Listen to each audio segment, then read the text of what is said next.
सर्वेभ्यो नमो नमः। हम कर रहे हैं नवमः पाठः दशमी कक्षायाः।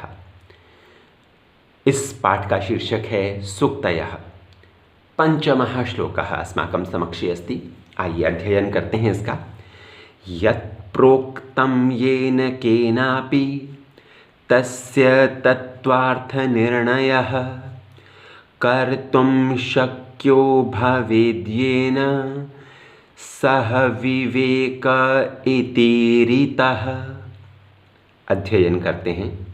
यत् जो, प्रोक्तम कहा गया, जो कुछ कहा गया, येन केनापि, येन जिसके द्वारा, केनापि किसी के द्वारा, अपि भी, जो कुछ कहा गया, जिस किसी के द्वारा भी जो कुछ कहा गया, तस्य उसका, तत्त्वार्थ, तत्त्वार्थ उसके वास्तविक अर्थ का, निर्णय, निर्णय जानना, जिसके द्वारा, यत् प्रोक्तम जो कहा गया, येन केनापि जिस किसी के द्वारा भी जो कुछ कहा गया, उसका तत्त्वार्थ उसी अर्थ में निर्णय समझना, उसे उसी अर्थ में जानना।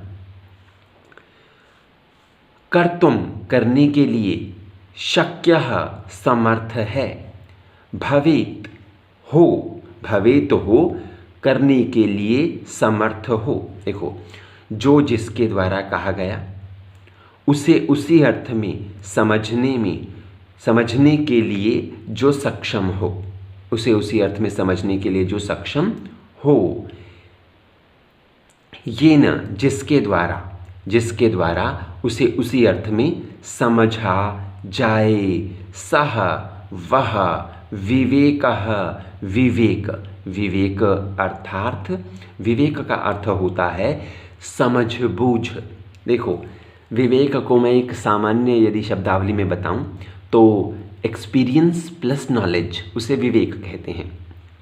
इति ईरितः, इति ईरितः, इति ऐसा, ईरितः कथितः, प्रेरितः, कहा गया है, ये इसका अर्थ है। ईरितः का पर्याय पद हो जाएगा कथितः और प्रेरितः। तो ऐसा कहा गया है, उसे ही विवेक ज्ञान कहा गया है। फिर देख लेते हैं। यत् प्रोक्तम जो कहा गया, येन केनापि जिस किसी के द्वारा भी जो कुछ कहा गया, उसका, उस जो कुछ कहा गया उसका उसी अर्थ में निर्णय, जिसके द्वारा, ये न जिसके द्वारा, कर्तुम करने के लिए, शक्य सकता हो, जो जिसके द्वारा उसका उसी अर्थ में निश्चय किया जा सकता हो। सह वह, विवेक वही ज्ञान, विवेक ज्ञान कहा गया है। इस प्रकार मैं समझता हूँ आपको ये श्लोक समझ में आ गया होगा। व्याकरणिक कार्य की ओर हम बढ़ रहे हैं। येन केन अपि, अपि अव्यय पद है। येन केन, इन दोनों में ही तृतीया एक वचन का प्रयोग है। यत् जो, यहाँ पर प्रथमा विभक्ति एक वचन का प्रयोग है।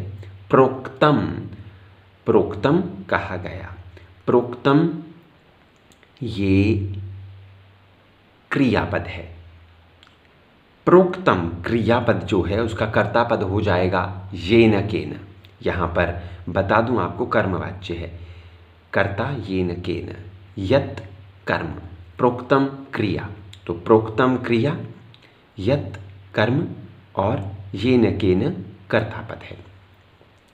तस्य उसका, तत्त्वार्थ, देखिए तत्त्वार्थ, तत्व अर्थ निर्णयः, उसे उसी अर्थ में जानना।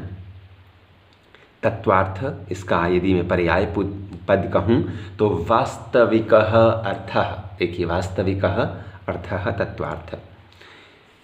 इति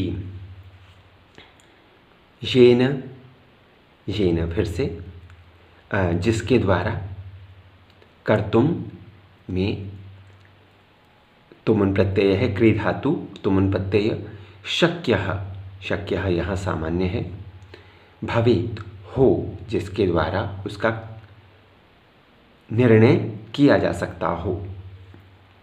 सह विवेकः इति ईरितः, इति अव्यय पद है, ईरितः क्रियापद है और इस क्रियापद ईरितः क्रियापद का कर्ता पद हो जाएगा विवेकः।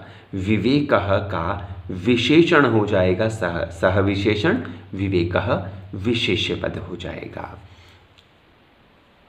तो इस प्रकार हमने ये श्लोक किया। आशा करता हूँ स्पष्ट हो गया होगा। धन्यवाद। शुभकामनाएं। सर्वेभ्यो नमो नमः।